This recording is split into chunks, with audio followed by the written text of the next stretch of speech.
Aku tidak bisa hamil. Suamiku malah menghamili orang lain. Halo Bunda. Semoga Bunda semuanya dalam keadaan sehat dan bahagia ya. Sebelum masuk ke ceritanya, jangan lupa like, komen dan subscribe channel ini ya. Selamat menonton. Sudah setahun kami menikah, dan kami memutuskan untuk segera memiliki anak. Aku dan Mas Diki sangat antusias menyambut babak baru dalam kehidupan pernikahan kami. Setiap bulan, harapan itu tumbuh bersamaan dengan ketegangan yang menyelusup dalam hatiku. Aku selalu menunggu dengan penuh harap setiap kali memegang alat tes kehamilan. Aku duduk di tepi tempat tidur, menatap layar ponsel yang menghitung waktu. 5 menit bisa terasa begitu lama ketika hatiku dipenuhi dengan doa dan harapan. Ketika akhirnya aku melihat hasilnya, selalu saja satu garis merah yang muncul. Hanya satu. Lagi dan lagi. Aku menggigit bibirku, menekan rasa kecewa yang mulai menyelimutiku. Aku menggenggam alat tes itu erat, seolah dengan kekuatan pikiranku saja bisa mengubah hasilnya. Tapi kenyataan tetaplah kenyataan. Aku harus menerimanya, walaupun hatiku terasa seperti dihujam belati. Mas Diki selalu berusaha menenangkanku. Dia akan datang dengan senyumannya yang lembut, meraih tanganku, dan menarikku ke dalam pelukannya. Tak apa, Din. Kita bisa coba lagi bulan depan, ucapnya dengan suara penuh kelembutan. Aku mencoba percaya. Aku mencoba meyakinkan diriku sendiri bahwa ini hanyalah soal waktu.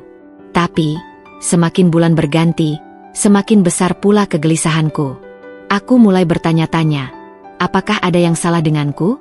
Apakah tubuhku tidak mampu mengandung seorang anak?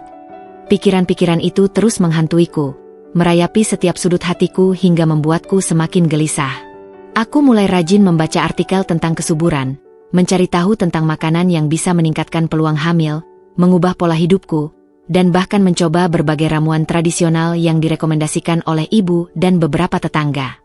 Tapi tetap saja, hasilnya nihil. Aku mulai merasa ada sesuatu yang lebih besar yang sedang terjadi. Sesuatu yang tak bisa aku pahami hanya dengan sekadar membaca artikel atau minum jamu. Di sisi lain, meskipun Mas Diki selalu menenangkanku, aku mulai merasakan ada yang berubah dalam dirinya. Senyumannya tetap ada, pelukannya masih terasa hangat, tapi ada sesuatu di matanya yang tidak bisa kujelaskan. Seperti ada sesuatu yang disembunyikannya dariku. Sesuatu yang tidak ingin dia ungkapkan. Entah karena dia tidak ingin menyakitiku atau karena dia sendiri belum siap untuk mengakuinya. Pernah suatu malam, aku terbangun karena tidak bisa tidur. Aku melihat Mas Diki duduk di teras, menatap langit malam dengan ekspresi yang sulit kutebak. Aku mendekatinya pelan-pelan. "Mas, kamu kenapa?" tanyaku lembut. Dia tersentak, seakan baru sadar aku ada di sana. Dia menoleh ke arahku dan tersenyum tipis. "Nggak apa-apa, Din. Aku cuma lagi mikir-mikir aja," jawabnya. Aku duduk di sebelahnya, mencoba menebak apa yang ada dalam pikirannya. "Mikirin apa?" tanyaku lagi. Dia menghela napas, menatap langit yang penuh bintang. "Tentang kita. Tentang anak yang kita tunggu-tunggu," katanya pelan. Aku menggenggam tangannya, mencoba memberikan ketenangan. "Kita masih punya waktu, Mas. Aku yakin, kalau kita terus berusaha, kita pasti bisa," kataku, meskipun di dalam hati, aku sendiri mulai meragukan kata-kataku. Mas Diki menoleh ke arahku dan tersenyum lagi. Tapi kali ini, aku bisa merasakan sesuatu yang berbeda. Ada kesedihan di matanya. Atau mungkin, rasa bersalah? Malam itu, aku tidur dengan perasaan tidak menentu. Aku berusaha meyakinkan diriku sendiri bahwa ini hanyalah perasaanku saja. Bahwa Mas Diki tetaplah suamiku yang penyayang dan selalu mendukungku. Tapi jauh di lubuk hatiku, aku tahu, sesuatu akan berubah. Aku hanya belum tahu seberapa besar perubahan itu. Setelah beberapa bulan penuh harapan yang selalu berujung pada kekecewaan, aku dan Mas Diki akhirnya memutuskan untuk mencari tahu apa yang sebenarnya terjadi. Aku ingat betul pagi itu, ketika kami duduk berhadapan dengan dokter kandungan di sebuah klinik kesuburan di pusat kota. Tanganku gemetar saat menggenggam jari Mas Diki, berusaha mencari ketenangan dalam genggaman tangannya. Namun, aku bisa merasakan telapak tangannya sendiri pun terasa dingin dan sedikit berkeringat. Dokter itu, seorang wanita berusia sekitar 50-an dengan wajah ramah, menatap kami dengan ekspresi yang sulit ditebak. Di depannya, ada tumpukan hasil pemeriksaan yang telah aku jalani selama beberapa minggu terakhir. Tes darah, pemeriksaan hormon, USG transvaginal, dan serangkaian prosedur medis lainnya. Aku menarik napas dalam-dalam, mencoba mempersiapkan diri untuk apapun yang akan dikatakannya.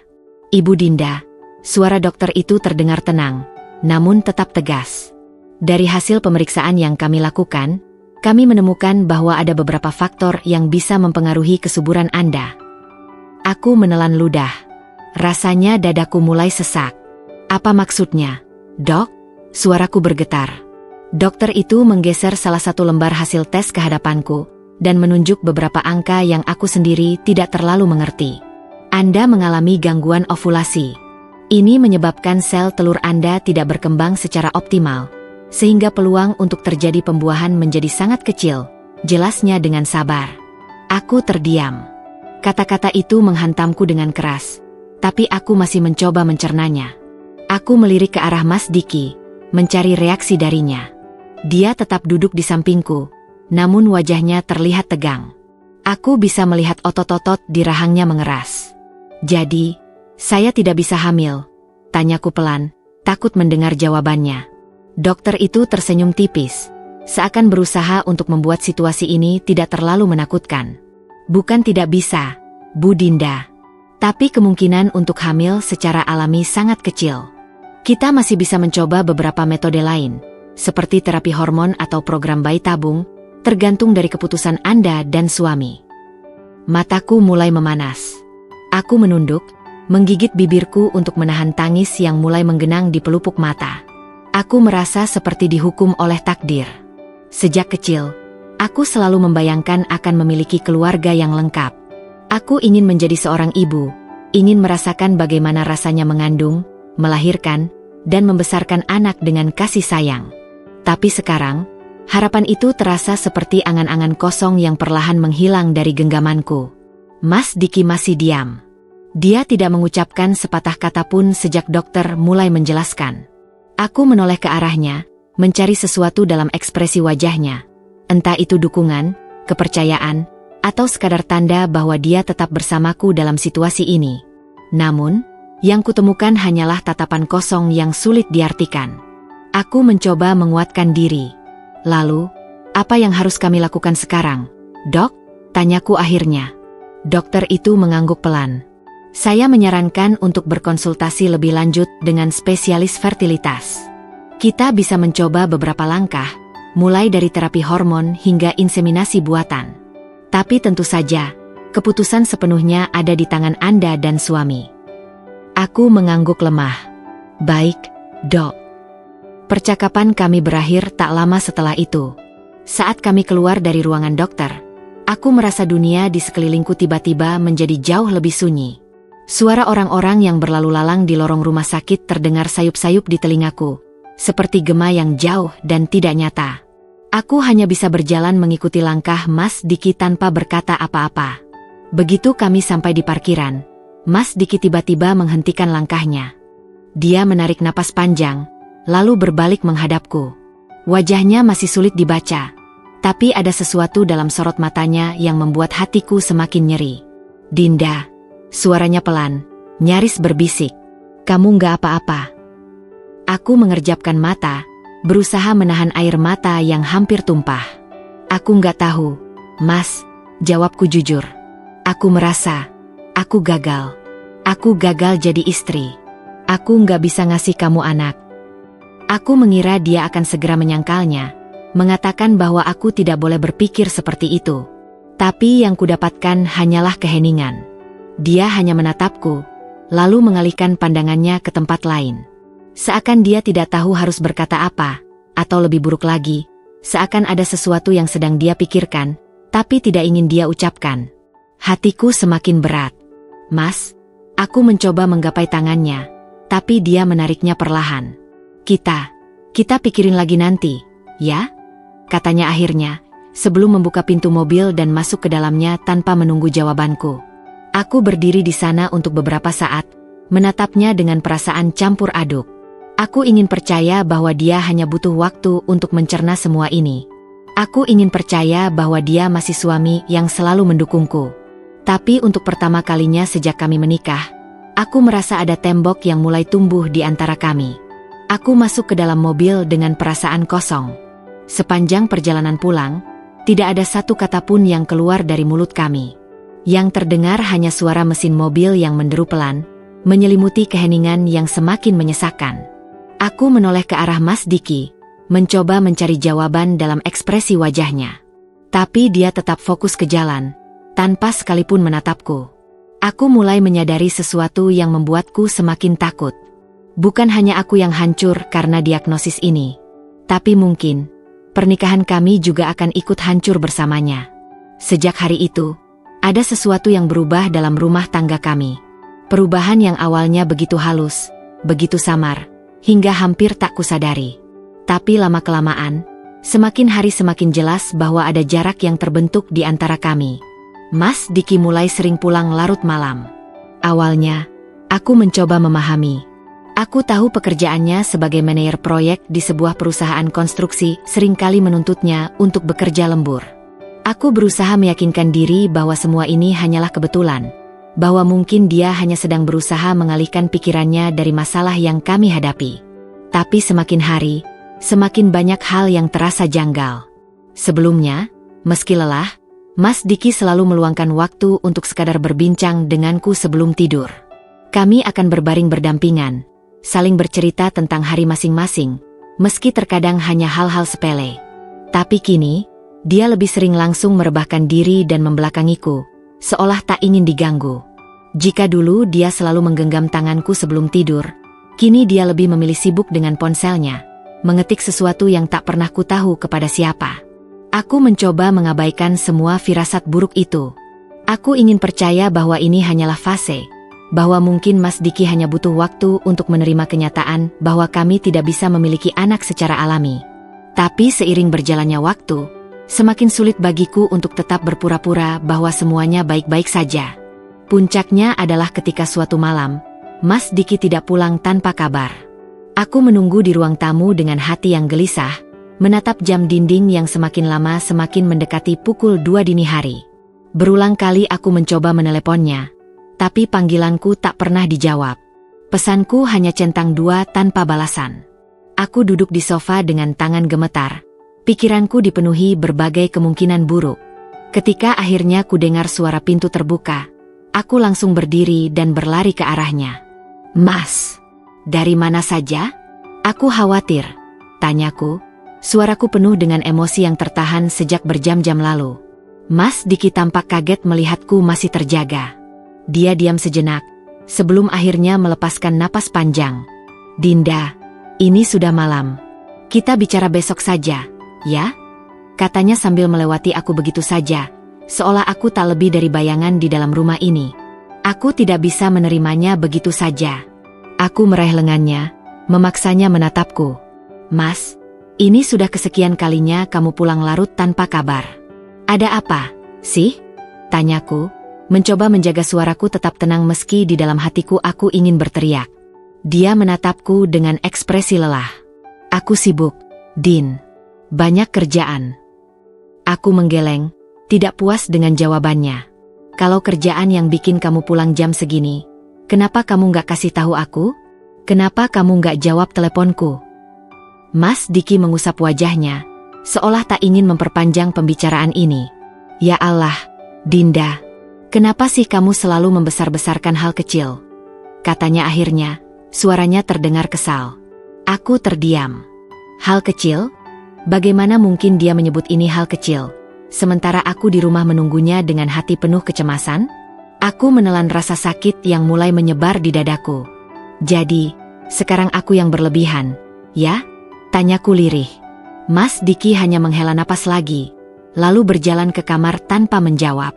Aku berdiri di tempatku, menatap punggungnya yang semakin jauh, merasa seolah ada dinding tak kasat mata yang semakin tinggi di antara kami.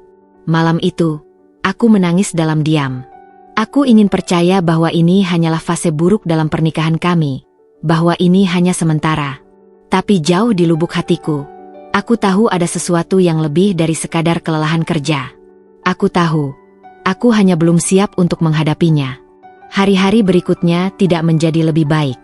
Mas Diki semakin sering pulang terlambat, semakin sering sibuk dengan ponselnya, dan semakin jarang menatap mataku saat berbicara.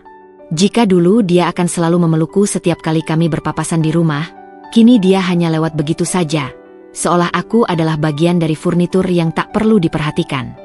Aku mulai merasa seperti orang asing di dalam rumahku sendiri. Aku berusaha keras untuk menyelamatkan apa yang tersisa dari hubungan kami. Aku mulai memasak makanan favoritnya, mencoba membangkitkan kembali kehangatan yang dulu selalu ada di meja makan kami. Aku bahkan mencoba mengajaknya pergi berlibur sebentar, berharap bahwa mungkin kami hanya butuh waktu untuk berdua.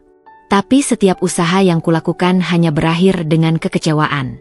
Aku sibuk, Din.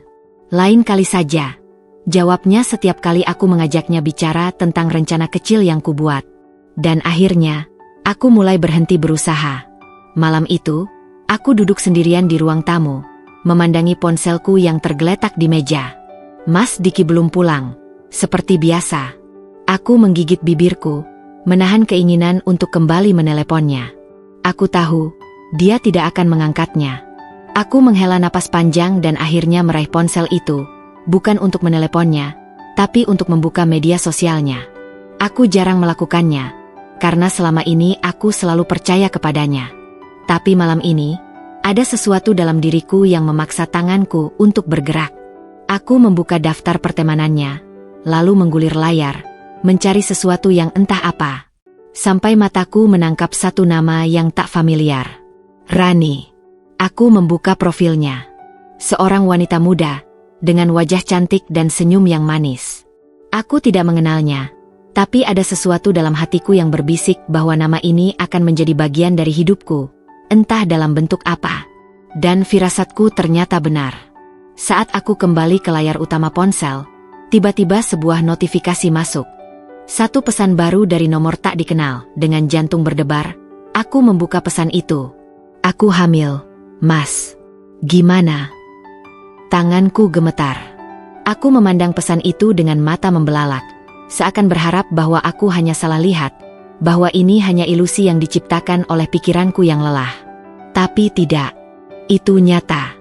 Dan dalam sekejap, seluruh dunia yang kukenal runtuh begitu saja. Aku duduk terpaku di sofa, menatap layar ponsel dengan tangan gemetar. Pesan itu seakan menamparku keras, membuat tubuhku terasa lemas seketika.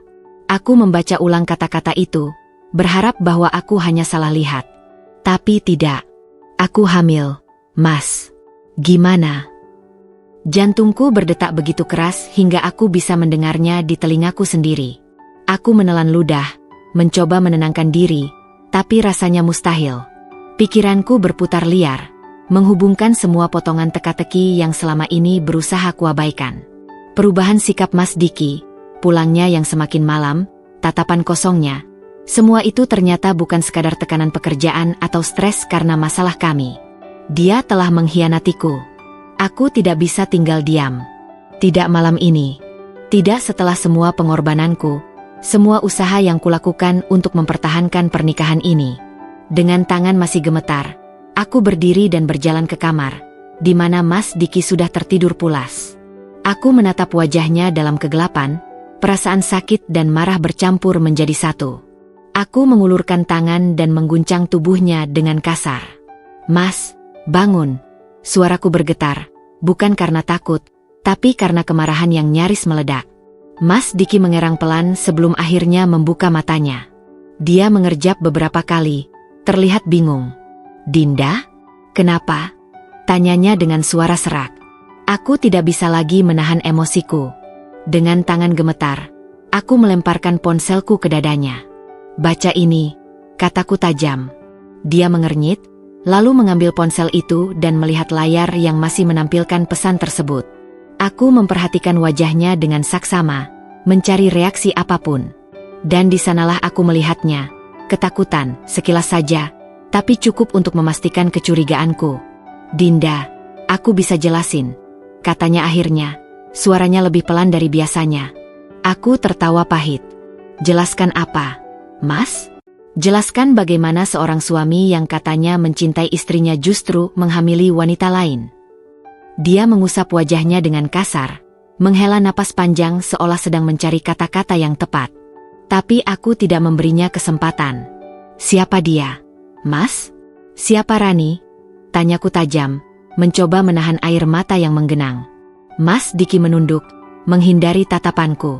Dia hanya teman kerja, Din, katanya akhirnya, suaranya hampir seperti bisikan. Aku mengepalkan tanganku erat-erat, berusaha menahan emosi yang membuncah. Teman kerja. Aku tertawa sinis. Teman kerja yang kamu tiduri? Teman kerja yang sekarang hamil anakmu? Dia tetap diam. Aku bisa melihat dadanya naik turun dengan napas berat. Aku nggak bermaksud nyakitin kamu, Din, katanya akhirnya. Kata-kata itu membuat kemarahanku semakin membuncah. Nggak bermaksud? Jadi ini kecelakaan, Mas? Kamu tidur dengan dia tanpa sengaja? Apa aku harus kasihan sekarang? Aku melihat rahangnya mengeras, matanya mulai berubah dari penuh rasa bersalah menjadi defensif. Dinda, tolong jangan ngomong kayak gitu, katanya pelan. Aku mendekat, menatapnya tajam. Kenapa? Karena kamu nggak mau menghadapi kenyataan? Karena kamu nggak mau aku marah? Suaraku semakin meninggi. Aku punya hak untuk marah, Mas. Aku punya hak untuk kecewa. Aku punya hak untuk bertanya, kenapa? Mas Diki menghela napas lagi, kali ini lebih dalam. Dia masih menunduk, seolah tak sanggup menatapku. Aku nggak tahu, Din. Aku lelah. Aku frustrasi, katanya akhirnya. Aku tertawa lagi, kali ini dengan nada lebih getir. Jadi aku yang salah sekarang? Karena aku nggak bisa kasih kamu anak. Kamu memilih tidur dengan wanita lain. Dia mendongak, menatapku dengan mata yang mulai memerah. Bukan gitu maksudku, Din, serunya. Suaranya mulai meninggi. Aku nggak sengaja. Aku nggak tahu harus gimana. Aku menggelengkan kepala, merasa semakin muak. Kamu nggak sengaja? Kamu serius, Mas? Perselingkuhan itu nggak pernah terjadi tanpa sengaja. Kamu sadar saat memilih untuk mengkhianatiku.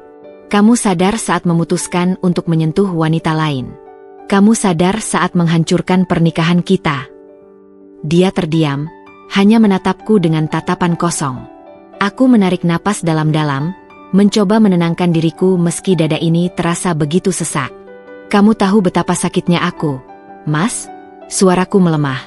Aku sudah kehilangan harapan untuk punya anak, tapi aku tetap bertahan. Aku tetap mencoba. Aku tetap berusaha menjaga pernikahan kita. Tapi apa yang kamu lakukan?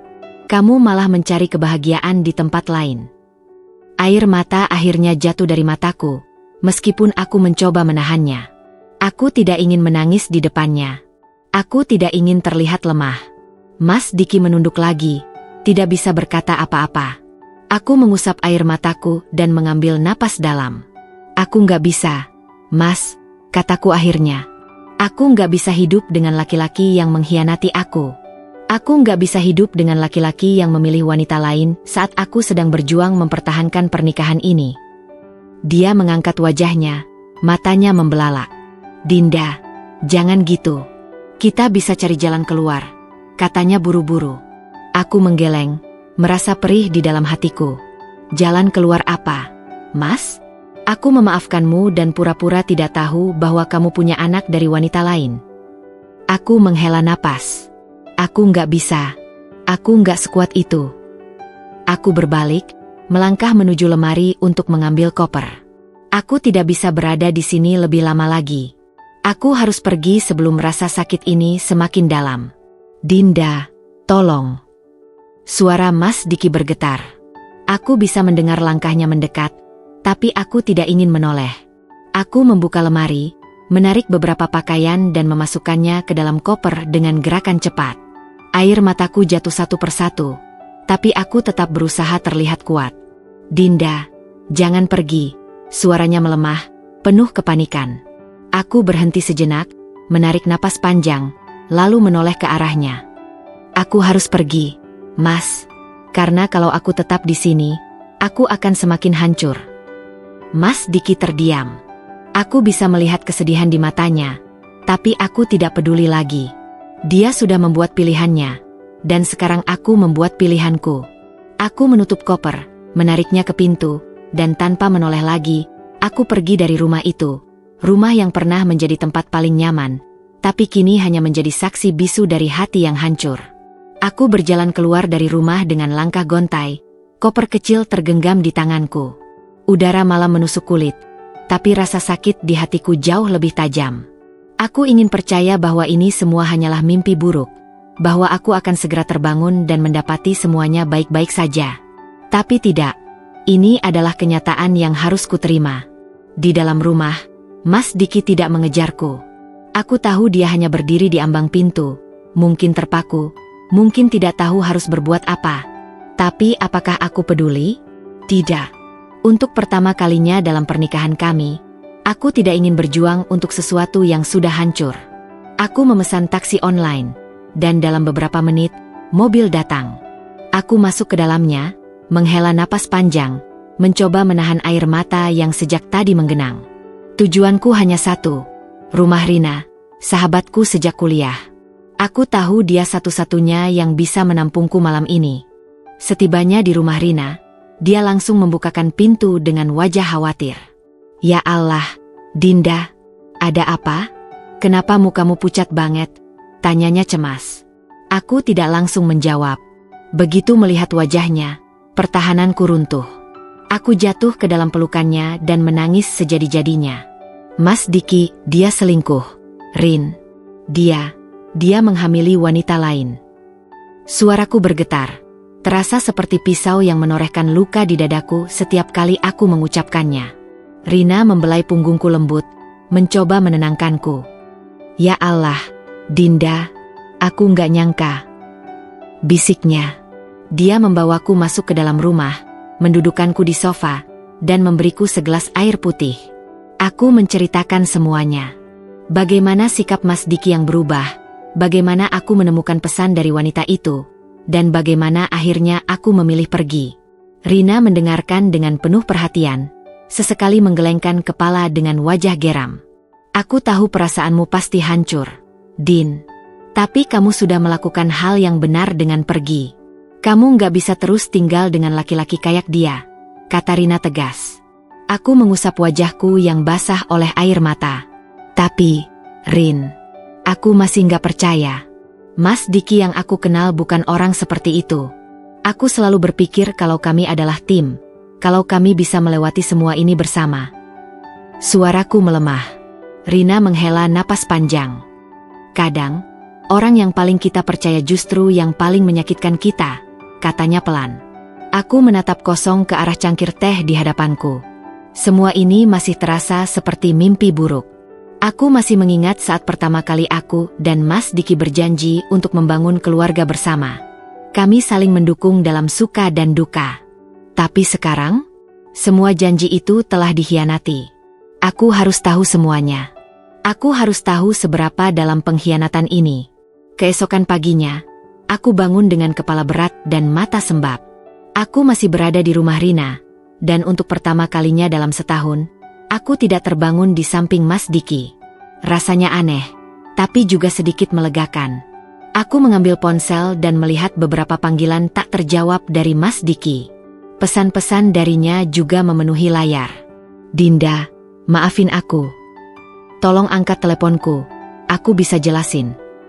Aku nggak mau kehilangan kamu.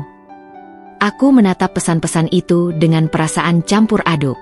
Aku ingin membalasnya, ingin mendengar penjelasannya. Tapi kemudian aku ingat lagi, tidak ada penjelasan yang bisa memperbaiki ini. Rina keluar dari kamarnya dengan wajah penuh simpati. Kamu mau sarapan dulu, Din? Aku menggeleng. Rin, aku harus tahu lebih banyak tentang Rani. Aku harus tahu siapa dia, seberapa lama mereka bersama. Aku nggak bisa diam saja tanpa tahu seberapa dalam luka ini, kataku dengan suara tegas. Rina terdiam sejenak, lalu mengangguk. Oke, kita cari tahu. Kami duduk di sofa, membuka media sosial dan mulai mencari tahu tentang wanita itu. Profilnya terbuka di layar ponsel Rina. Foto-foto Rani menunjukkan seorang wanita cantik, berambut panjang dengan senyum manis. Di foto-foto itu, dia tampak seperti wanita biasa. Tidak ada tanda-tanda bahwa dia adalah perusak rumah tangga orang lain. Aku menggigit bibir, menahan perasaan yang bergejolak di dadaku. Aku menggulir ke bawah, melihat lebih banyak unggahannya. Hingga akhirnya aku menemukan sesuatu yang membuat jantungku berdetak lebih kencang. Sebuah foto yang diunggah 3 bulan lalu. Di foto itu, Rani berada di sebuah restoran, mengenakan gaun merah, tersenyum ke arah kamera. Dan di seberangnya, duduk seorang pria yang sangat kukenal. Mas Diki. Aku membeku. Rina yang duduk di sebelahku juga terdiam. 3 bulan lalu, suaraku hampir tak terdengar. Rina menatapku dengan mata membelalak.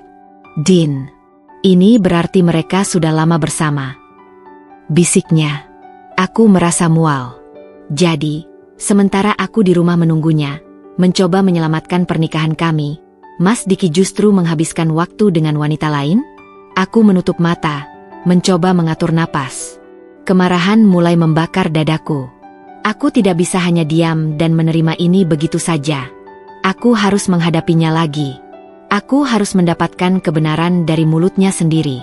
Siang itu, aku mengumpulkan keberanian dan kembali ke rumah yang pernah kutinggali bersama Mas Diki. Aku tidak memberitahunya kalau aku akan datang. Aku ingin melihat bagaimana ekspresinya saat aku berdiri di hadapannya dengan semua bukti yang kutemukan. Begitu aku membuka pintu rumah, aku melihatnya duduk di sofa, wajahnya penuh dengan rasa bersalah. Dinda, katanya lirih. Aku tidak membuang waktu. Aku melemparkan ponselku ke meja, menunjukkan foto itu kepadanya. Jelaskan ini, Mas. Dia menatap layar ponsel itu dan wajahnya langsung pucat. Dia tidak bisa lagi berbohong. Berapa lama, Mas? Tanyaku tajam. Mas Diki menghela napas, menunduk. 7 bulan, jawabnya akhirnya. Aku menutup mata, merasakan sakit yang lebih dalam lagi. 7 bulan jadi. Sementara aku menangis setiap bulan karena tes kehamilan yang selalu negatif, dia justru menghibur dirinya dengan wanita lain? Aku menatapnya dengan penuh kebencian. Jadi selama ini, aku berjuang sendirian? Sementara kamu bersenang-senang dengan wanita lain. Dia terdiam, tidak bisa menjawab. Aku menggeleng, merasa muak. Aku nggak bisa lagi, Mas. Aku nggak akan pernah bisa memaafkan ini. Aku berbalik, berjalan keluar dari rumah itu sekali lagi. Tapi kali ini, aku tahu aku tidak akan pernah kembali. Mas Diki bukan lagi bagian dari masa depanku. Aku meninggalkan rumah itu dengan hati yang hancur, tapi langkahku mantap. Aku tidak tahu harus kemana, tetapi aku tahu aku tidak bisa berada di sana lagi. Mas Diki telah menghancurkan segalanya. Kepercayaanku, cintaku, impianku tentang sebuah keluarga yang utuh. Setiap langkah menjauh darinya terasa seperti menanggalkan beban yang selama ini menindih dadaku. Aku akhirnya sampai di rumah Rina lagi. Sahabatku itu membukakan pintu dengan wajah penuh kekhawatiran. Begitu melihatku, dia langsung menarikku ke dalam pelukannya tanpa berkata apa-apa. Pelukan itu begitu erat, begitu hangat, seolah dia ingin menahan semua kepingan diriku yang hampir hancur. Aku nggak tahu harus mulai dari mana, Rin. Suaraku bergetar saat akhirnya aku berbicara. Kamu nggak perlu mulai dari mana-mana sekarang, jawabnya lembut, masih memelukku. Sekarang yang paling penting, kamu istirahat dulu. Aku di sini buat kamu. Malam itu, aku berbaring di kasur tambahan yang Rina siapkan di kamar tamunya. Aku menatap langit-langit dengan pikiran yang terus berputar. Semua ini terasa begitu surreal, seperti mimpi buruk yang terlalu nyata. Aku menutup mata, berharap tidur bisa memberiku sedikit kedamaian, tapi yang datang justru ingatan tentang semua yang telah terjadi. Aku ingat hari pertama aku dan Mas Diki bertemu, bagaimana dia menatapku dengan mata penuh kasih saat melamarku, bagaimana dia berjanji akan selalu bersamaku, bagaimana dia menggenggam tanganku saat dokter mengatakan bahwa aku sulit hamil. Semua itu terasa seperti kebohongan sekarang. Bagaimana bisa seseorang yang dulu begitu mencintaiku justru menjadi orang yang paling menyakitiku? Aku terisak pelan, mencoba meredam tangis agar Rina tidak mendengar. Aku tidak ingin membebaninya lebih dari ini. Aku tahu dia akan mengatakan bahwa aku berhak untuk menangis, bahwa aku tidak perlu menahan perasaanku, tetapi aku lelah. Aku lelah menangis. Aku lelah merasa seperti ini. Namun, sekeras apapun aku mencoba menahan air mata, mereka tetap jatuh. Keesokan paginya, aku bangun dengan kepala berat dan mata sembab. Aku berjalan ke dapur, di mana Rina sudah menyiapkan teh hangat untukku. "Kamu tidur nyenyak?" tanyanya hati-hati. Aku hanya menggeleng, lalu mengambil cangkir teh itu dan menghirupnya pelan. Rina duduk di hadapanku, matanya penuh simpati. "Jadi, rencanamu sekarang apa, Din?" tanyanya setelah beberapa saat. Aku menghela napas panjang. "Aku nggak tahu, Rin. Aku nggak bisa kembali ke rumah itu. Tapi aku juga nggak tahu harus kemana. Aku belum siap pulang ke rumah orang tuaku dan menjelaskan semuanya ke mereka." Rina mengangguk pelan. "Kalau kamu mau, kamu bisa tinggal di sini selama yang kamu butuhkan. Aku nggak keberatan, Din. Kamu sahabatku."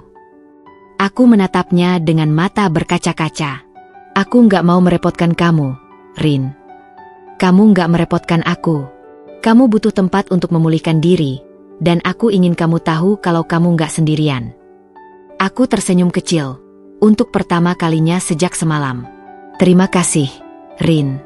Aku benar-benar nggak tahu apa yang akan kulakukan tanpa kamu." Rina tersenyum kembali. "Sudah tugas sahabat, dong." Hari itu, aku menghabiskan waktu di rumah Rina, mencoba mengalihkan pikiranku dari semua yang terjadi. Tapi setiap kali aku mengecek ponsel, aku selalu melihat panggilan tak terjawab dari Mas Diki. Dia terus mencoba menghubungiku, tapi aku tidak siap untuk berbicara dengannya.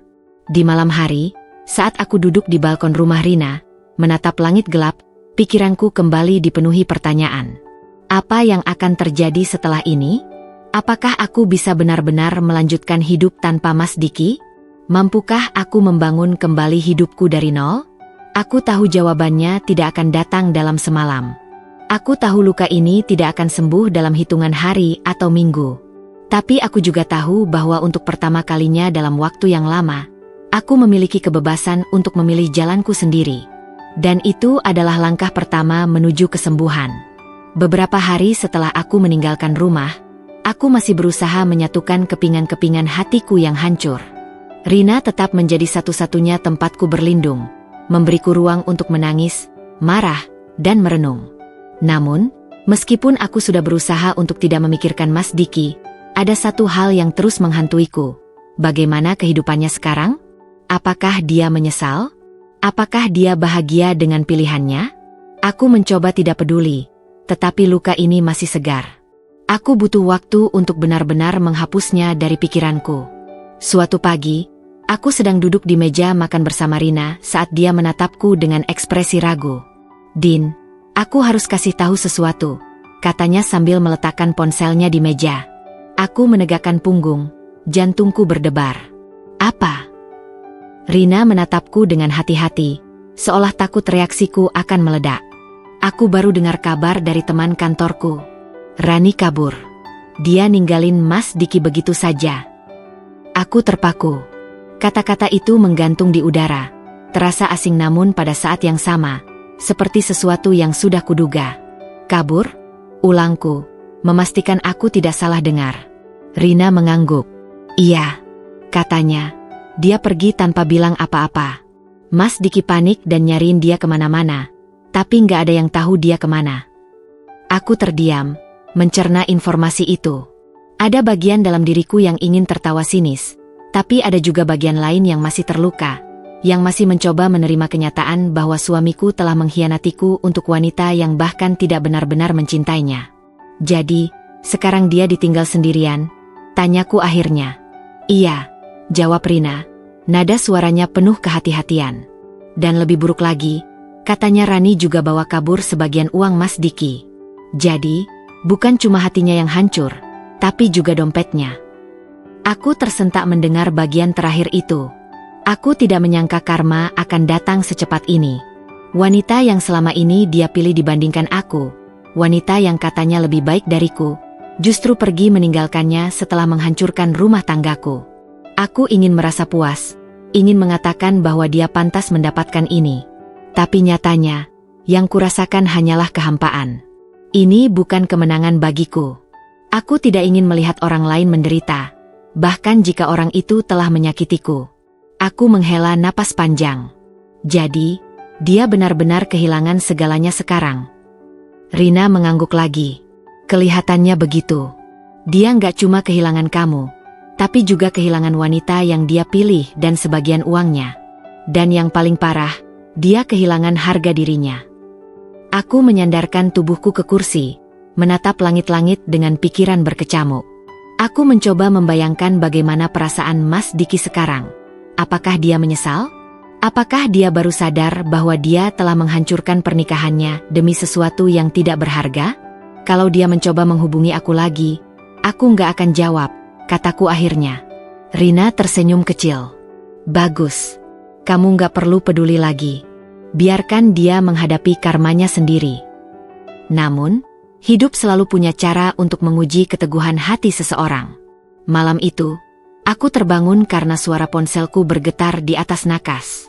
Aku mengerjap, mencoba mengusir rasa kantuk sebelum melihat layar. Mas Diki. Aku menatap namanya yang terpampang di layar, jari-jariku ragu-ragu di atas tombol hijau. Aku tahu aku tidak boleh mengangkatnya. Aku tahu aku harus tetap kuat. Tapi aku juga tahu, jika aku tidak mengangkatnya, dia akan terus mencoba. Akhirnya, aku menarik napas dalam dan menekan tombol merah. Beberapa detik kemudian, sebuah pesan masuk. Dinda, tolong angkat. Aku butuh bicara sama kamu.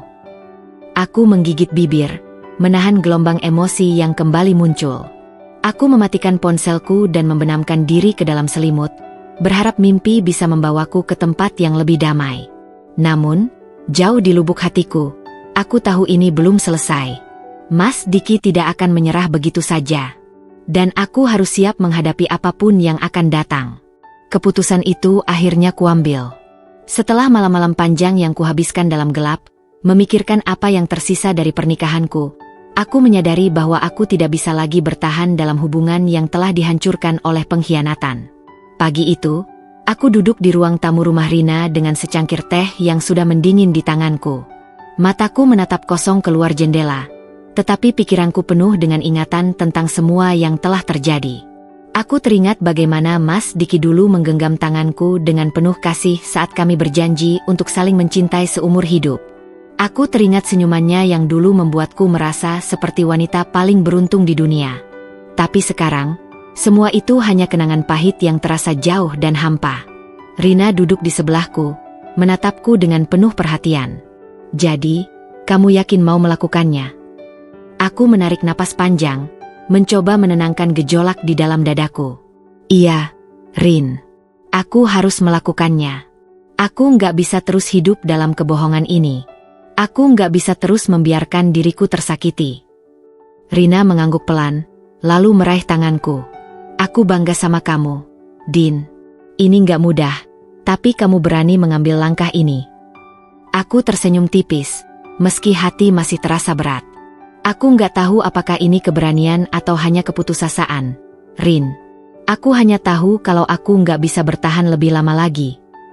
Hari itu juga, aku menghubungi seorang pengacara. Dengan suara gemetar, aku menjelaskan situasiku, bagaimana pernikahanku telah hancur oleh perselingkuhan, dan bahwa aku ingin mengajukan gugatan cerai. Apa Anda sudah yakin dengan keputusan ini, Bu Dinda? Tanya pengacara itu dengan nada profesional, tetapi juga terdengar sedikit prihatin. Aku menelan ludah, merasa tenggorokanku kering. Iya, Pak. Saya sudah yakin.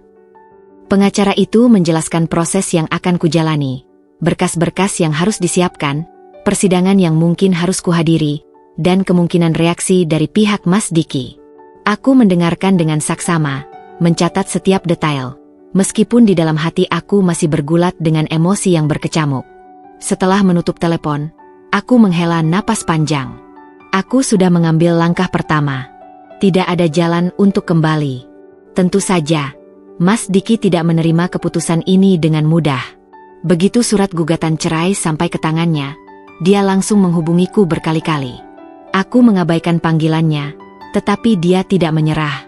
Akhirnya, setelah berhari-hari dia terus menghubungiku, Aku memutuskan untuk menemuinya, bukan karena aku masih ragu, tetapi karena aku ingin menyelesaikan semuanya dengan cara yang dewasa.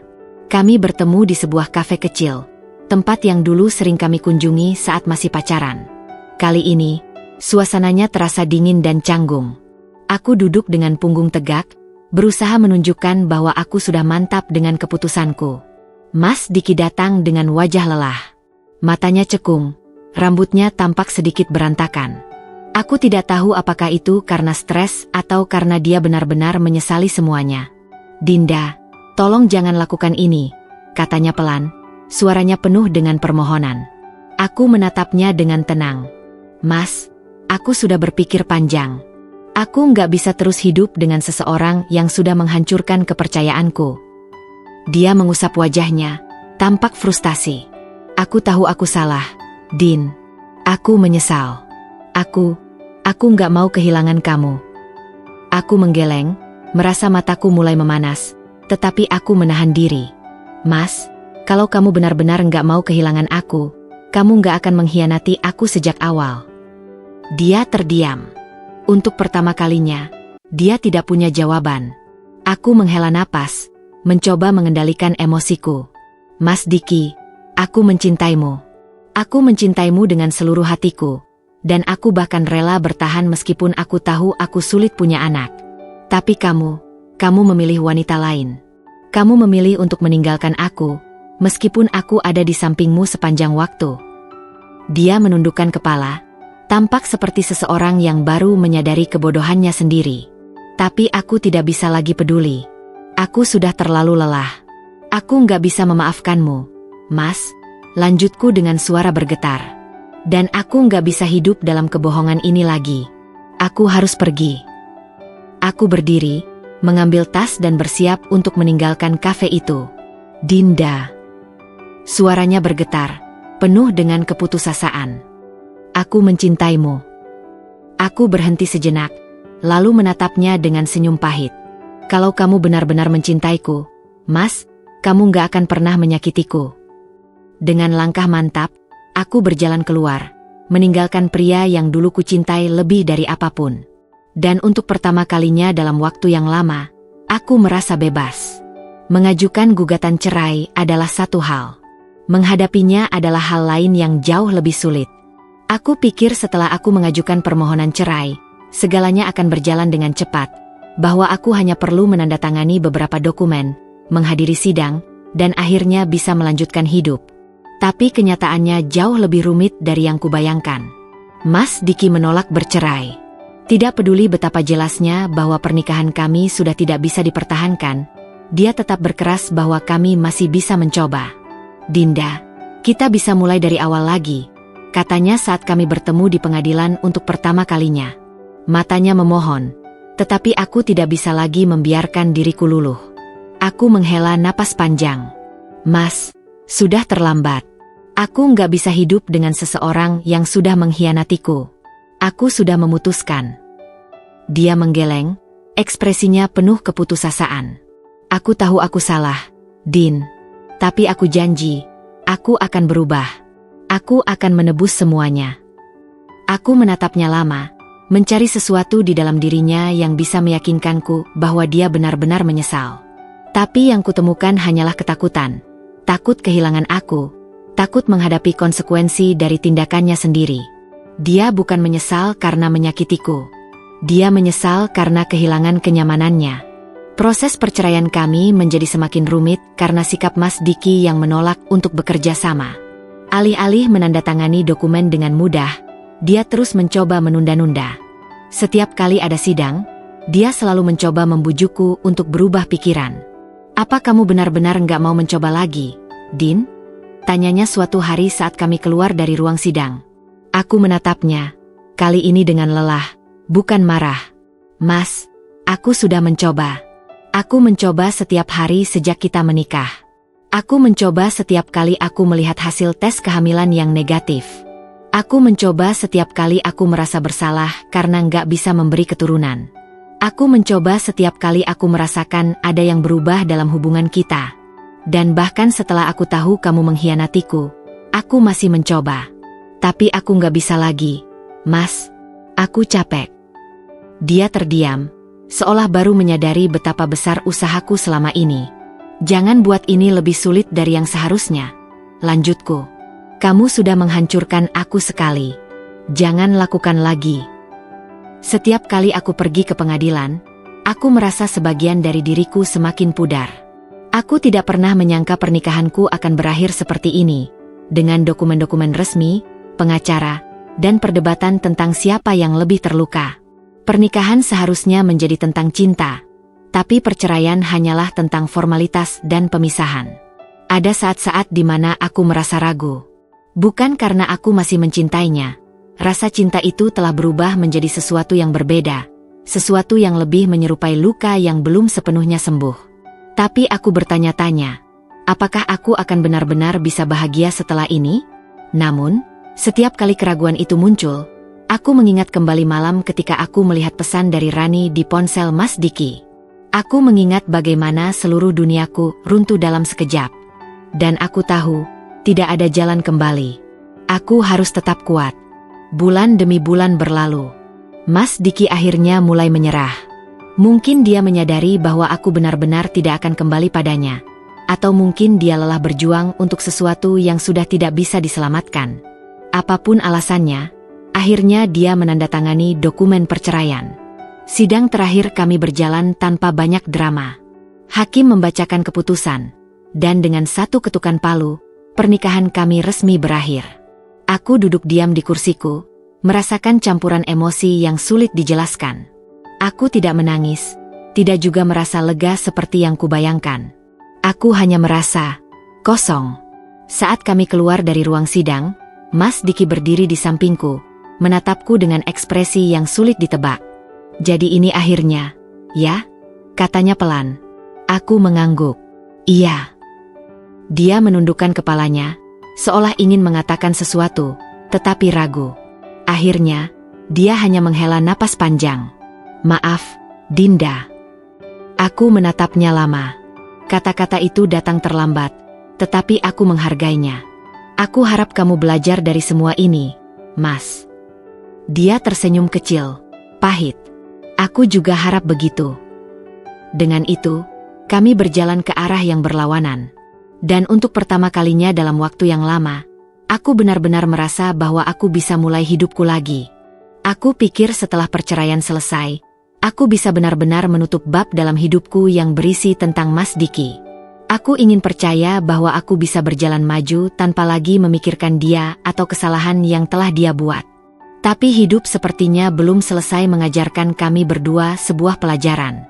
Beberapa minggu setelah sidang perceraian kami berakhir, Rina datang ke rumah dengan wajah penuh semangat. Aku yang sedang duduk di sofa, membaca buku, hanya meliriknya sekilas sebelum kembali ke halaman yang tengah kubaca. Tapi Rina menarik buku itu dari tanganku dan meletakkannya di meja. Din, kamu gak akan percaya, katanya, suaranya penuh dengan antusiasme. Aku menghela napas. Apalagi sekarang. Mas Diki. Dia kena masalah keuangan besar-besaran. Aku terdiam sejenak. Aku tidak tahu apakah aku seharusnya terkejut atau justru sudah menduganya. Maksud kamu? Rina duduk di sampingku, mendekatkan wajahnya seolah takut ada orang lain yang bisa mendengar. Jadi, ternyata setelah Rani kabur, dia ninggalin utang buat Mas Diki. Aku menatapnya, mencoba memahami maksudnya. Utang. Rina mengangguk dengan semangat. Iya, Rani ternyata pakai nama Mas Diki buat minjem uang. Gak main-main jumlahnya, Din. Ratusan juta. Aku merasakan sesuatu yang aneh di dalam dadaku, bukan kebahagiaan atas penderitaan orang lain, tapi lebih kepada perasaan bahwa keadilan akhirnya datang dengan caranya sendiri. Terus? Tanyaku, mulai tertarik. Terus, ya jelas aja Mas Diki sekarang pusing 7 keliling. Dia sampai jual mobilnya, dan katanya dia juga lagi cari pinjaman ke teman-temannya buat nutupin utang itu. Aku bersandar ke sofa, mencoba mencerna informasi ini. Seorang pria yang dulu berselingkuh dan mengkhianati istrinya, kini harus menanggung beban yang lebih besar dari yang pernah dia bayangkan. Wanita yang dia pilih untuk meninggalkanku ternyata bukan hanya menghancurkan pernikahannya, tetapi juga menghancurkan hidupnya. Aku tidak merasa kasihan. Aku juga tidak merasa bahagia. Aku hanya merasa netral. Ya, ini risikonya, kataku akhirnya. Dia yang memilih jalannya sendiri. Rina menatapku, seolah menungguku untuk mengatakan lebih banyak, tetapi aku tidak tahu lagi apa yang bisa kukatakan. Hari-hari berlalu, dan berita tentang kesulitan keuangan Mas Diki terus terdengar di telingaku, entah dari Rina atau dari teman-teman lama kami. Aku mencoba untuk tidak peduli, tetapi sulit untuk benar-benar mengabaikan seseorang yang pernah menjadi bagian dari hidupku begitu lama. Aku mendengar bahwa dia mulai menjual barang-barangnya, jam tangan mahalnya, perabotan rumah, bahkan katanya dia akan menjual apartemen yang dulu kami tinggali bersama. Kantornya juga mulai meragukan kredibilitasnya karena masalah ini, dan aku tidak terkejut ketika mendengar bahwa dia akhirnya kehilangan pekerjaannya.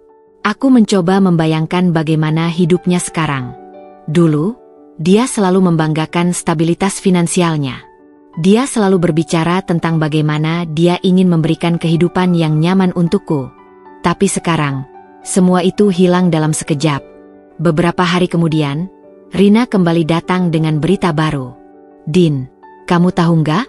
Mas Diki sekarang kerja serabutan buat nutupin utangnya." Aku mengangkat alis, sedikit terkejut. "Serabutan? Maksud kamu?" "Iya.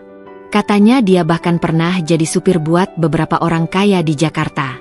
Aku nggak tahu detailnya, tapi dia benar-benar jatuh, Din. Dari seorang manajer jadi seseorang yang harus banting tulang buat bertahan hidup." Aku menghela napas. Ya, ini mungkin cara semesta buat ngajarin dia sesuatu. Rina mengangguk. Aku juga pikir gitu. Aku nggak bilang dia pantas menderita, tapi aku pikir dia harus melalui ini supaya dia tahu rasanya kehilangan sesuatu yang berharga. Aku menatap langit-langit, berpikir. Aku tidak pernah ingin membalas dendam pada Mas Diki. Aku tidak pernah berharap dia jatuh sejauh ini. Tapi sekarang, dia harus menghadapi konsekuensi dari semua keputusannya sendiri. Aku menyesap teh hangatku, merasa lebih ringan dari sebelumnya. Ini bukan tentang balas dendam. Ini tentang keadilan. Setelah semua badai yang menerjang hidupku, aku akhirnya mulai menemukan kembali pijakanku. Aku tidak akan berbohong. Perjalanan menuju pemulihan ini bukan sesuatu yang mudah atau cepat. Ada hari-hari di mana aku merasa kuat, penuh semangat untuk menjalani hidup baru. Tapi ada juga malam-malam di mana aku terbangun dengan dada sesak, dihantui bayangan masa lalu. Tapi satu hal yang pasti, aku tidak lagi berada di titik di mana aku merasa kehilangan segalanya. Aku kembali ke rutinitasku, bekerja lebih giat dari sebelumnya. Pekerjaan yang dulu hanya terasa seperti kewajiban kini menjadi sesuatu yang memberiku tujuan. Aku mulai mengambil lebih banyak proyek, menghadiri seminar, dan bahkan mempertimbangkan untuk mengambil kursus tambahan. Aku ingin membuktikan pada diriku sendiri bahwa aku bisa berdiri tanpa bergantung pada siapapun. Yang paling mengejutkan adalah bagaimana aku mulai menikmati kesendirianku. Aku dulu takut akan kesepian, takut bahwa setelah bercerai, aku akan merasa kosong dan tak punya arah. Tapi ternyata, kebebasan ini terasa begitu melegakan. Aku bisa melakukan apapun yang aku inginkan tanpa harus mempertimbangkan orang lain. Aku bisa pulang kerja kapan saja, makan apapun yang kusuka, dan menghabiskan akhir pekan dengan cara yang benar-benar kuinginkan. Namun, bukan berarti proses ini tidak penuh dengan tantangan. Ada saat-saat di mana aku melihat pasangan bahagia di kafe dan merasakan sedikit perih di dalam hati. Ada saat-saat di mana aku mendengar lagu yang pernah kami dengarkan bersama, dan tiba-tiba aku teringat pada semua janji yang dulu pernah dibuat. Tapi semakin lama, kenangan-kenangan itu mulai kehilangan cengkeramannya atas diriku. Mereka tetap ada, tapi tidak lagi menyakitkan. Mereka hanya menjadi bagian dari masa lalu, sebuah cerita yang pernah terjadi, tapi tidak lagi menentukan masa depanku. Suatu hari, saat aku sedang duduk di balkon apartemenku menikmati secangkir kopi, aku menerima pesan dari Rina. "Din, aku bangga banget sama kamu. Aku lihat perubahanmu, dan aku tahu kamu sudah jauh lebih baik sekarang." Aku tersenyum membaca pesan itu. Rina adalah salah satu orang yang paling berjasa dalam membantuku melewati masa-masa sulit ini. Dia selalu ada, mendengarkan semua keluh kesahku tanpa menghakimi, dan terus mendorongku untuk tidak terjebak dalam kesedihan. Aku membalas pesannya. Terima kasih, Rin. Aku juga bangga pada diriku sendiri. Itu adalah pertama kalinya dalam waktu yang lama aku merasa cukup percaya diri untuk mengakui hal itu. Bahwa aku telah melalui begitu banyak rasa sakit, tapi aku berhasil bertahan. Bahwa aku telah dihancurkan, tapi aku membangun diriku kembali, lebih kuat dari sebelumnya. Di tempat kerja, aku mulai mendapatkan pengakuan atas usahaku.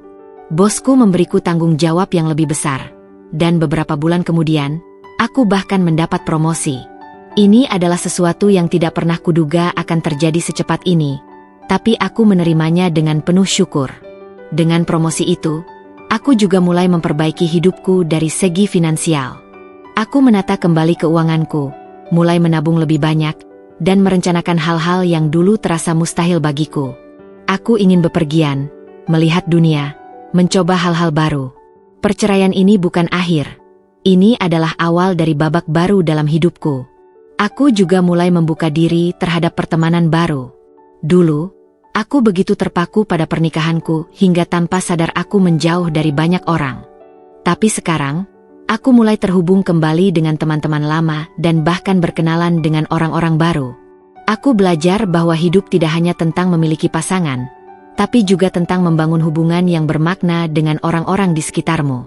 Yang paling mengejutkan adalah bagaimana aku mulai merasa bahagia. Kebahagiaan yang tidak tergantung pada orang lain, tetapi berasal dari dalam diriku sendiri.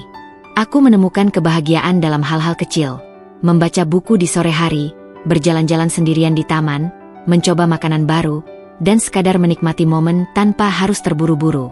Aku sadar bahwa aku tidak membutuhkan siapapun untuk membuatku merasa utuh. Aku cukup, aku berharga, dan aku bisa menciptakan kebahagiaanku sendiri. Dan untuk pertama kalinya dalam waktu yang lama, aku tidak lagi melihat masa laluku dengan kesedihan. Aku melihatnya sebagai pelajaran, sebuah perjalanan yang membentukku menjadi seseorang yang lebih kuat dan lebih siap menghadapi masa depan. Aku telah bangkit. Dan aku siap menjalani hidupku dengan cara yang baru.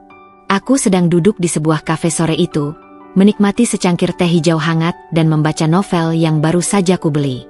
Hujan rintik-rintik turun di luar jendela, menciptakan suasana tenang yang sudah lama tidak kurasakan. Aku mulai terbiasa dengan hidup yang tenang dan tanpa drama, sesuatu yang dulu terasa mustahil ketika aku masih bersama Mas Diki. Namun, ketenangan itu terganggu ketika ponselku bergetar di atas meja. Aku melirik layar, dan jantungku seketika berdegup lebih cepat. Nama itu, nama yang sudah berbulan-bulan tidak kulihat muncul di layar ponselku. Mas Diki. Aku menatap layar itu lama, ragu-ragu apakah aku harus mengangkatnya atau tidak. Tapi sebelum aku bisa memutuskan, panggilan itu berakhir, berganti dengan pesan singkat. Dinda, bolehkah kita bertemu? Aku ingin bicara. Aku menghela napas panjang, menimbang-nimbang jawabanku. Aku tidak lagi menyimpan dendam terhadapnya, tapi aku juga tidak yakin apakah aku siap untuk menghadapi masa laluku lagi. Setelah beberapa menit, aku akhirnya mengetik balasan yang singkat. Baik, kapan? Kami bertemu di sebuah kafe kecil di pinggiran kota, tempat yang jauh dari kenangan kami berdua. Aku memilih tempat itu dengan sengaja, ingin memastikan bahwa pertemuan ini tidak akan menyeretku kembali ke nostalgia yang tidak perlu. Saat aku tiba, Mas Diki sudah duduk di sana, menatap meja di depannya dengan ekspresi yang sulit kutebak. Dia terlihat berbeda, lebih kurus, lebih pucat, dan matanya tampak lelah. Aku bisa melihat bahwa hidup tidak bersikap baik padanya setelah perceraian kami. Dia menatapku ketika aku duduk di seberangnya. Dinda, katanya pelan, seolah-olah takut aku akan pergi begitu saja. Aku hanya mengangguk, menunggu apa yang ingin dia katakan. Dia menarik napas dalam-dalam sebelum berbicara. Aku tahu aku sudah banyak menyakitimu.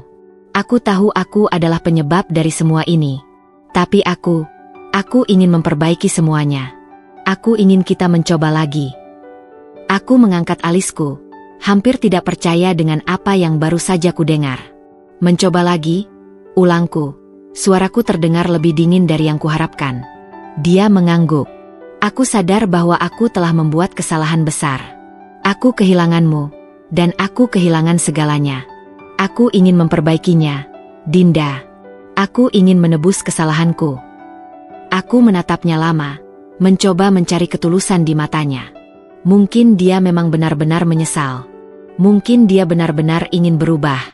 Tapi aku sudah melalui begitu banyak luka untuk tahu bahwa kata-kata penyesalan saja tidak cukup. Aku menyilangkan tangan di depan dada. Mas Diki, kamu sadar nggak betapa hancurnya aku karena semua yang kamu lakukan? Kamu berselingkuh, kamu mengkhianatiku, dan sekarang, setelah semuanya, kamu ingin aku kembali seperti tidak ada yang pernah terjadi. Dia menundukkan kepalanya. Aku tahu ini tidak mudah, Din. Tapi aku benar-benar menyesal. Aku kehilangan pekerjaanku, aku kehilangan segalanya, dan aku sadar bahwa satu-satunya hal yang benar-benar berarti dalam hidupku adalah kamu. Aku menggeleng pelan.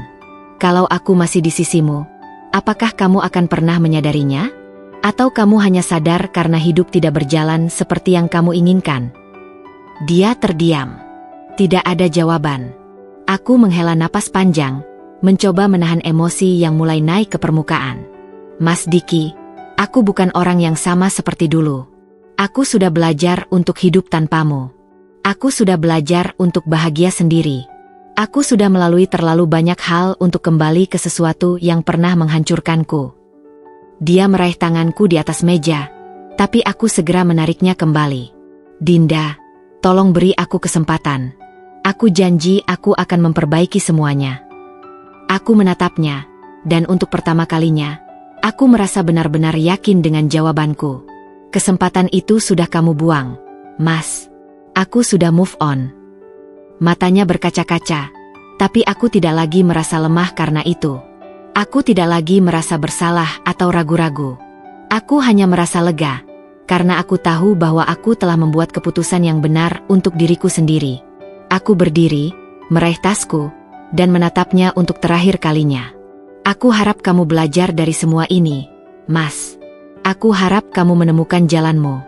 Tapi aku bukan lagi bagian dari cerita itu. Tanpa menunggu jawabannya, aku berjalan keluar dari kafe, meninggalkan dia dan masa lalu kami di belakang. Dan saat aku melangkah ke jalan yang basah oleh hujan, aku merasa lebih ringan dari sebelumnya. Aku tahu bahwa ini adalah penutup yang sesungguhnya, dan aku siap untuk menulis bab baru dalam hidupku. Beberapa bulan telah berlalu sejak pertemuanku terakhir dengan Mas Diki di kafe itu. Sejak saat itu, aku tidak lagi mendengar kabarnya. Aku tidak mencarinya, dan dia pun tidak mencoba menghubungiku lagi. Kupikir, akhirnya kami berdua sudah benar-benar melanjutkan hidup masing-masing. Aku tidak pernah menyangka bahwa suatu hari, kabar tentangnya akan kembali datang kepadaku, dan bukan dengan cara yang kuharapkan. Siang itu, aku sedang sibuk bekerja ketika ponselku bergetar. Aku melirik layar, dan nama yang muncul membuatku sedikit terkejut. Rina. Aku mengangkat panggilan itu dengan santai, tidak menyangka bahwa percakapan ini akan mengguncang perasaanku. Din, kamu udah dengar berita tentang Mas Diki lagi? Suara Rina terdengar lebih serius dari biasanya. Aku mengernyit. Belum. Ada apa? Hening sejenak sebelum dia akhirnya berbicara lagi. Dia sakit, Din. Cukup parah. Aku diam. Untuk sesaat, otakku mencoba mencerna informasi itu. Sakit? Mas Diki? Aku tidak tahu bagaimana harus bereaksi. Apa maksudmu? Tanyaku akhirnya. Katanya dia stres berat sejak kehilangan pekerjaan, terus sering sakit-sakitan. Aku dengar dari salah satu temannya, dia sekarang dirawat di rumah sakit. Aku merasa ada sesuatu yang mengganjal di dadaku. Bukan karena aku masih mencintainya, perasaan itu sudah lama mati. Tapi ada bagian dari diriku yang tidak bisa mengabaikan seseorang yang dulu pernah menjadi bagian besar dalam hidupku. Dia sakit apa? Tanyaku pelan. Belum jelas, tapi katanya dia sering pingsan dan badannya makin kurus.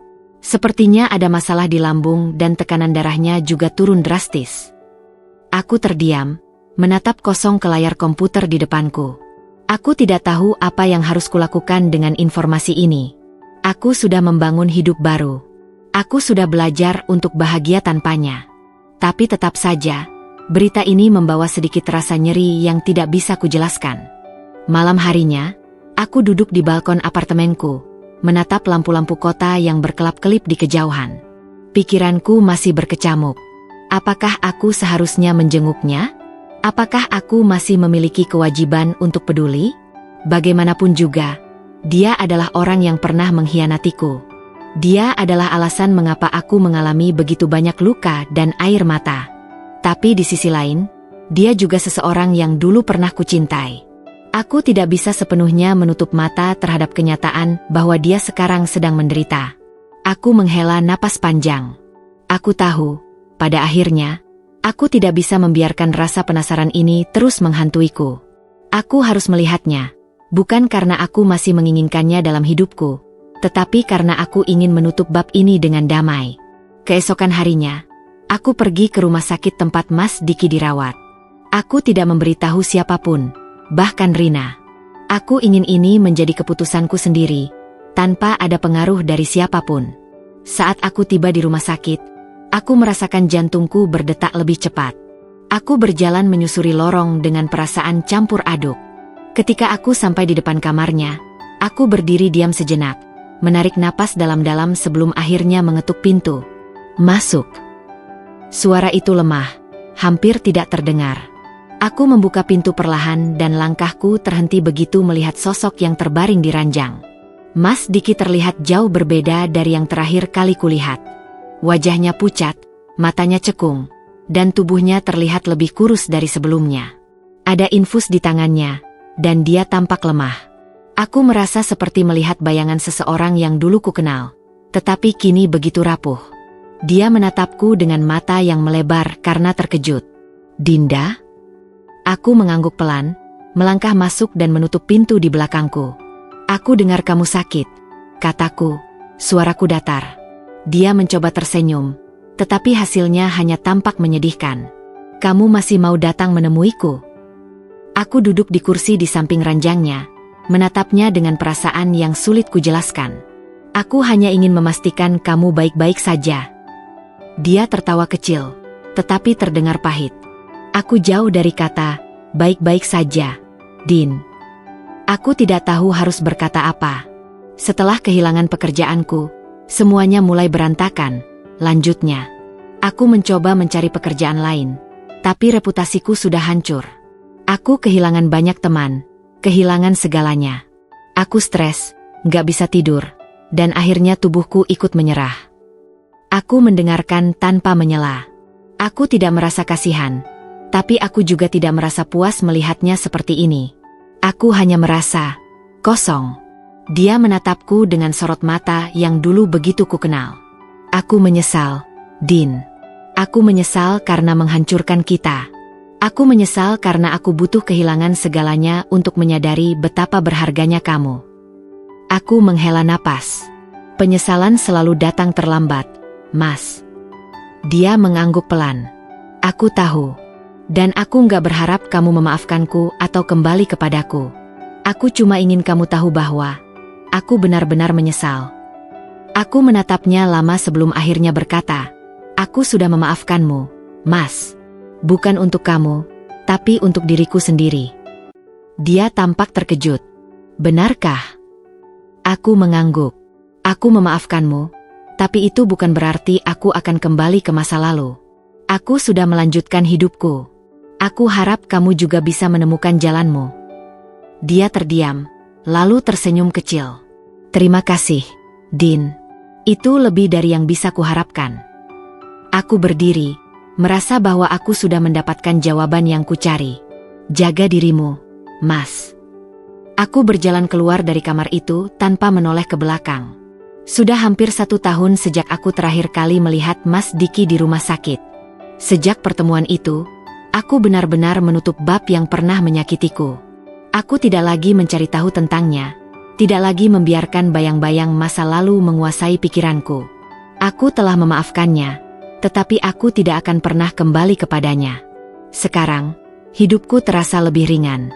Aku bangun setiap pagi dengan perasaan damai, sesuatu yang dulu sulit kurasakan saat masih bersamanya. Aku mulai menemukan kebahagiaan dalam hal-hal kecil, secangkir kopi di pagi hari, buku bagus yang kubaca sebelum tidur, dan kebebasan untuk menjalani hidup sesuai keinginanku sendiri. Aku bukan lagi wanita yang hidup dalam bayang-bayang pernikahan yang gagal, tetapi seorang wanita yang sedang membangun kembali dirinya. Salah satu keputusan terbaik yang kuambil setelah perceraianku adalah kembali mengejar impianku.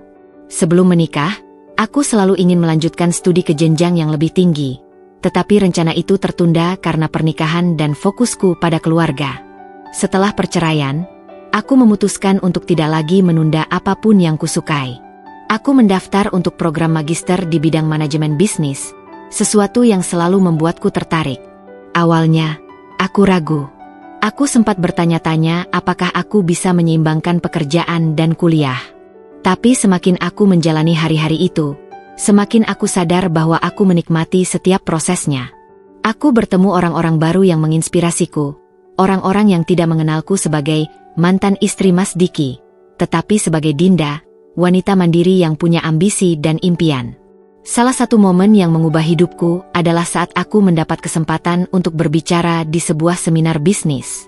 Seorang dosen melihat potensiku dan mengajakku untuk berbagi pengalaman tentang membangun kembali karir setelah melalui masa sulit.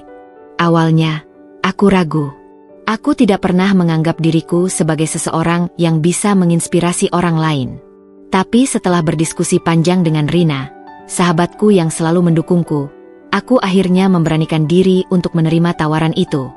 Hari itu, aku berdiri di depan ruangan penuh orang, melihat wajah-wajah yang menatapku dengan penuh perhatian. Aku menceritakan kisahku, bukan sebagai korban, tetapi sebagai seseorang yang berhasil bangkit dari keterpurukan. Aku berbicara tentang bagaimana aku pernah merasa hancur, kehilangan arah, dan hampir menyerah. Tapi aku juga berbicara tentang bagaimana aku menemukan kekuatan untuk bangkit, menemukan kembali mimpiku, dan membangun kembali hidupku dari nol. Saat aku selesai berbicara, tepuk tangan memenuhi ruangan. Aku melihat beberapa orang yang datang kepadaku, mengatakan bahwa kisahku memberi mereka harapan. Saat itulah aku menyadari sesuatu. Aku tidak hanya menemukan kebahagiaanku sendiri, tetapi aku juga bisa menjadi sumber inspirasi bagi orang lain. Selain karir dan pendidikan, aku juga mulai membuka hati untuk dunia di luar lingkaran kecilku. Aku mulai bepergian lebih sering, sesuatu yang dulu selalu kutunda dengan alasan terlalu sibuk atau terlalu banyak tanggung jawab. Aku mengunjungi tempat-tempat yang selalu ingin kudatangi, pantai dengan pasir putih yang lembut, pegunungan yang dingin dan tenang, kota-kota baru yang memberiku pengalaman berbeda. Perjalanan-perjalanan itu mengajarkanku banyak hal. Aku belajar bahwa dunia ini terlalu luas untuk dihabiskan dalam kesedihan. Aku belajar bahwa hidup bukan hanya tentang mencari seseorang untuk melengkapiku, tetapi tentang menemukan kebahagiaan dalam diriku sendiri. Aku belajar bahwa aku bisa berdiri sendiri, dan itu adalah perasaan yang luar biasa. Kemudian, di suatu titik dalam perjalananku, seseorang datang ke dalam hidupku. Aku tidak mencarinya, tidak berusaha menemukannya. Dia datang begitu saja, seperti angin sejuk di sore hari. Namanya Arya. Kami pertama kali bertemu di sebuah acara bisnis yang kuhadiri. Awalnya, aku tidak menganggapnya sebagai sesuatu yang spesial. Aku masih dalam fase menikmati hidupku sendiri, dan menjalin hubungan baru bukan prioritas utamaku. Tapi Arya berbeda. Dia tidak mencoba terburu-buru, tidak mencoba membuatku melupakan masa lalu dengan cara yang dipaksakan. Dia hanya hadir, mendukungku dengan cara yang sederhana tapi tulus. Kami mulai sering berbincang, bertukar cerita tentang hidup dan impian. Dia mendengar tanpa menghakimi, tanpa mencoba memberiku nasihat yang tidak kuminta. Perlahan, aku mulai menyadari bahwa aku bisa membuka hati lagi, bukan karena aku butuh seseorang untuk mengisi kekosongan, tetapi karena aku benar-benar siap untuk menerima seseorang dalam hidupku. Arya tidak berusaha menjadi pahlawan yang menyelamatkanku dari masa lalu. Dia hanya seseorang yang berjalan di sampingku, mengingatkanku bahwa cinta yang sehat bukan tentang ketergantungan, tetapi tentang saling mendukung dan tumbuh bersama. Suatu malam, saat kami berjalan di pinggir pantai setelah menghadiri sebuah konferensi di luar kota, Arya tiba-tiba bertanya, "Apa yang membuatmu bahagia, Din?" Aku terdiam sejenak, merenungkan pertanyaannya. Lalu aku tersenyum. Aku bahagia karena aku akhirnya bisa menjalani hidupku dengan caraku sendiri. Aku bahagia karena aku tidak lagi membiarkan masa lalu mengendalikan masa depanku.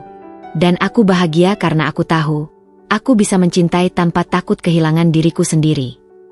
Dia tersenyum, menatapku dengan penuh pengertian. Itu jawaban terbaik yang pernah kudengar. Aku menatap laut yang berkilauan di bawah sinar bulan, dan untuk pertama kalinya dalam hidupku, aku benar-benar merasa utuh. Aku tidak lagi menjadi wanita yang patah hati karena pengkhianatan. Aku tidak lagi menjadi seseorang yang takut melangkah ke depan. Aku telah menemukan kebahagiaanku, bukan dalam orang lain, tetapi dalam diriku sendiri. Malam itu, aku membuka jurnal lamaku, buku yang dulu sering kutulisi dengan semua emosi yang tidak bisa kuungkapkan kepada siapapun. Aku membaca satu persatu halaman yang berisi air mata dan kesedihan, dan aku tersenyum. Aku tidak lagi merasa sakit saat membaca tulisan-tulisan itu. Aku hanya merasa bangga karena aku telah melewati semua itu dan menjadi wanita yang jauh lebih kuat.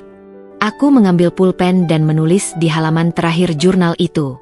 Hari ini, aku menutup bab ini dalam hidupku. Aku bukan lagi wanita yang patah hati karena pengkhianatan. Aku bukan lagi seseorang yang meratapi masa lalu. Aku adalah seseorang yang telah bangkit, menemukan kebahagiaan, dan siap menjalani masa depan dengan penuh keyakinan. Ini bukan akhir. Ini adalah awal dari kisah baru. Aku menutup jurnal itu dan menghela napas lega. Untuk pertama kalinya dalam waktu yang lama, aku merasa benar-benar bebas. Aku bangkit dari kursi, menatap langit malam yang penuh bintang.